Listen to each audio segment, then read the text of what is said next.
लड़की उनकी ओर देखती रही बिना मुस्कुराए।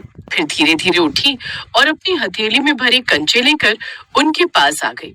उसने बंटी की तरफ देखा और बोली, तुम्हारे पास बहुत अच्छे कंचे हैं, खेलोगे मेरे साथ? उसकी आवाज बेहद धीमी थी, जैसे किसी पुराने ग्रामोफोन से निकली हो।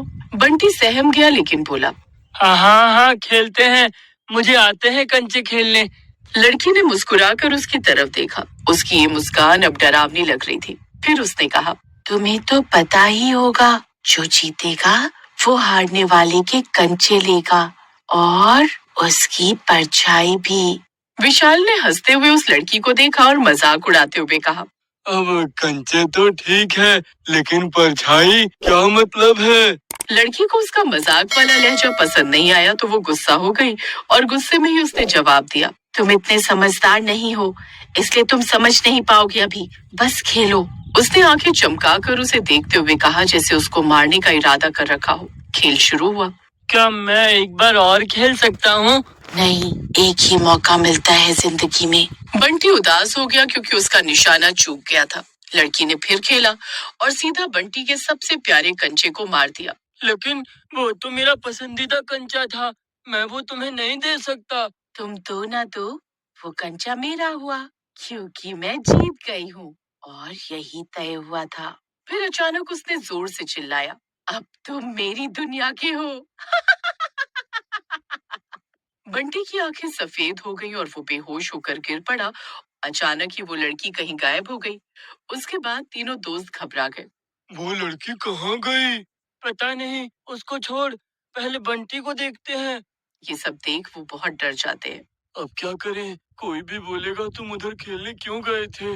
इसके पेरेंट्स से क्या बोलेंगे यार। एक काम करते हैं, पहले इसको उठा कर ले चलते हैं। मुझे लगता है ये हमसे नहीं उठ पाएगा। कोशिश तो करनी पड़ेगी, इसको यहाँ तो नहीं छोड़कर जा सकते। वो तीनों उसको किसी तरह से उठाकर घर ले आए। क्या हुआ मेरे बेटे को? बच्चे उनसे आंख नहीं मिला पा रहे थे। बताओ बेटा, क्या हुआ है इसको? बच्चे कुछ देर शांत रहे। अंकल, ये धूप में बेहोश हो गया था, जाने कैसे। सारे बच्चे हाँ में सर हिलाने लगते हैं और उसके परिवार को लगता है कि वो गर्मी से बेहोश। अगले दिन बंटी को होश आता है, लेकिन बंटी किसी को नहीं पहचानता।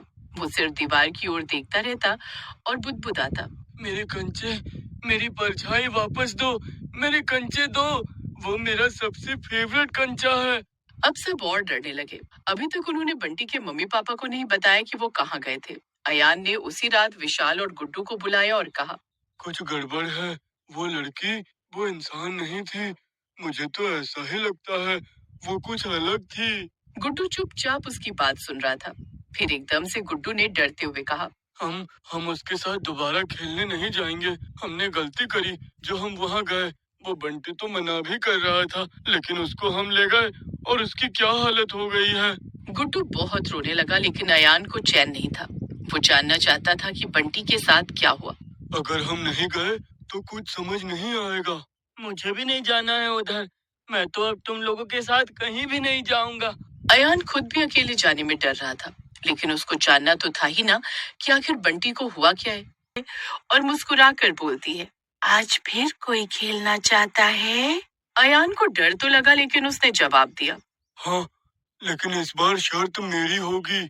चुड़ैल उसको देखकर मुस्कुराई और अपने असली रूप में आकर बोली, अच्छा ठीक है, बताओ क्या शर्त है तुम्हारी?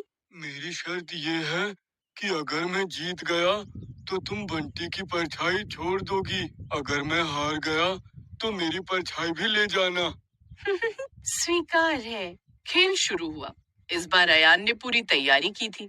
वो हर कंचा बहुत ध्यान से फेंक रहा था, लेकिन जैसे ही उसने पहला कंचा फेंका, हवा सर्द हो गई। आसमान में काले बादल घिर आए। मैदान के चारों ओर एक धुंध छा गई। ये ये सब क्या हो रहा है? चुड़ैल के चेहरे पर अब मुस्कान थी। अयान हारने लगा। उसका आखिरी कंचा बचा था। उसने चुपके से जेब से आईना निकाला और जैसे ही चुड़ैल ने अगला कंचा मारा, अयान ने आईना उसकी आंखों के सामने कर दिया। नहीं, ये नहीं हो सकता। उसकी सफेद फ्रॉक काली राख बन गई। चारों तरफ भयानक चीखों की गूंज हुई, लेकिन इसके बावजूद चुड़ैल ने एक आखिरी वार किया। अयान के ऊपर झपटी। तभी विशाल ने हनुमान चालीसा जोर जोर से पढ़ना शुरू किया। जय हनुमान ज्ञान गुण सागर, फिर विशाल ने लाल मिर्चें चारों ओर फैला दी। एक विस्फोट जैसी आवाज आई और मैदान एकदम शांत हो गया। अगली सुबह बंटी सामान्य हो गया। उसकी आंखों में चमक लौट आई थी और वो सबको पहचान रहा था। उसे कुछ याद नहीं था कि क्या हुआ था। हमारा वहाँ जाना काम आया।